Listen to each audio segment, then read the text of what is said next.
This is Professor Michael Chapman. I'm one of the most experienced IVF doctors in Australia. I believe that an important part that I can contribute is to educate patients in relation to fertility, infertility, and all that involves. These series of podcasts help to educate you. I hope they are helpful to you. If you wish to know more, however, I'm more than happy to have you contact me via email, which is profmchapman@gmail.com, or make an appointment to see me on 9138 4222.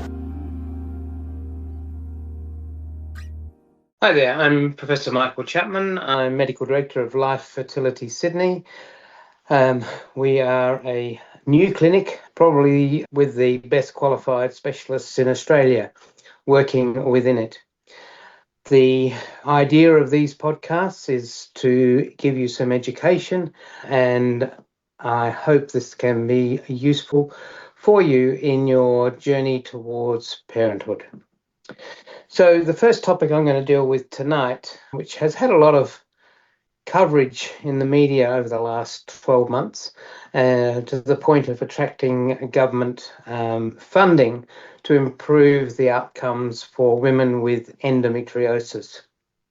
So let's start from the beginning. What is endometriosis? The cells that line the uterus are called the endometrium.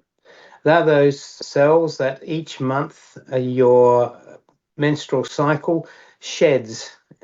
Amongst the blood that comes with a menstrual cycle are all the cells of the lining of the womb that have been building up during the month under the influence of the hormones that lead to ovulation. The problem is that those cells can get outside the uterus and attach themselves to various organs in the abdominal cavity. Most commonly, the back of the uterus, the fallopian tubes, the ovaries, and sometimes elsewhere in the pelvis in severe cases.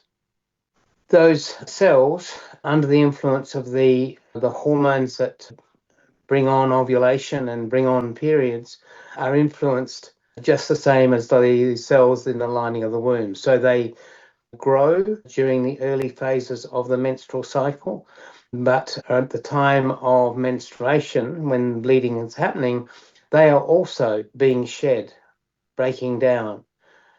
That causes bleeding internally, only very slight bleeding. It's not as if you're hemorrhaging, but the slight bleeding that occurs causes inflammation, and inflammation causes pain.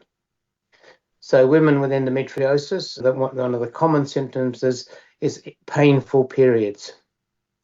That pain is slightly different to the pain that women get in their teens and sometimes later on, which happens on the first day or two of bleeding and then settles down. That's called primary spasmodic dysmenorrhea is the medical term for that, which the vast majority of girls suffer from.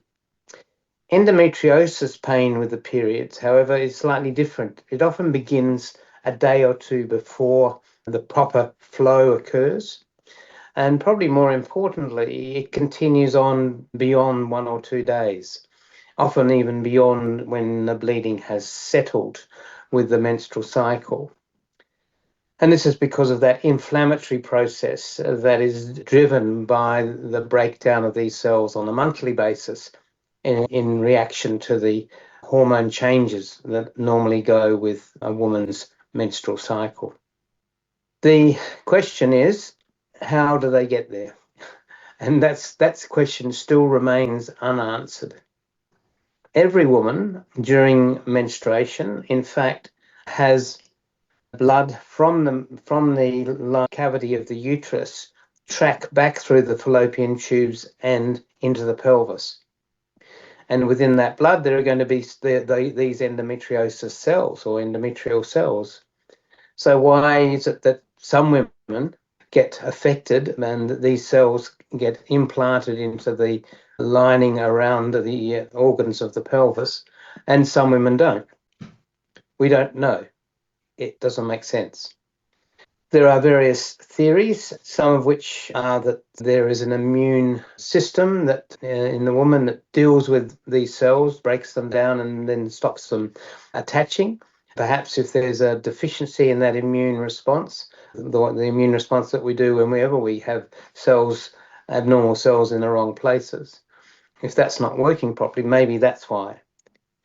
It may be that there are issues in terms of the blood flow in the pelvis, which makes the linings much more susceptible. But we really don't know why.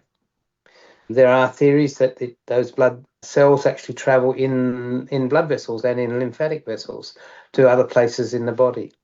Because you can actually have endometriosis in lots of other places in the body, even in the chest. You can have monthly coughing with blood at the same time as your menstrual period. That's very rare, but that's how far endometriosis can get.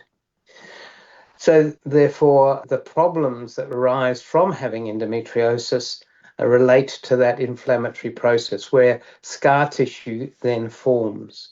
So from a fertility point of view, it's not only the pain that's the issue, it's the scarring that occurs in the pelvis due to the inflammatory processes. That scar tissue can cause blockage of fallopian tubes, or at least immobilization of the fallopian tubes, so that the egg coming from the ovary can't get into the fallopian tube. There is a group of patients where the endometriosis is inside the ovary and produces what are called endometriotic cysts. And that's the easiest thing to see on ultrasound when we're trying to diagnose endometriosis. But we'll come to diagnosis in a minute. So the impact of that scar tissue can be to impair fertility. So that's another symptom. Albeit in infertile patients, something like 15 to 20% of women have no pain, but do have endometriosis. So checking out endometriosis is part of a good fertility workup. The other symptoms, before we get on to investigations, the other symptoms that women can suffer is pain on intercourse. So because of those scarring that I've talked about, the uterus, instead of being mobile, so when intercourse is happening, it moves around and no pain happens, it becomes a fixed object. And when penetration happens, deep penetration happens, pushing the uterus causes pain. They also can complain in severe cases of when they open their bowels, because the scarring can occur between the uterus and the vagina and the bowel sitting behind that. So when one opens their bowels, you're also pulling at that scar tissue. And don't forget that you can access all the previous episodes by going to our website www.theivfjourney.com and select IVF Journey podcast from the navigation menu.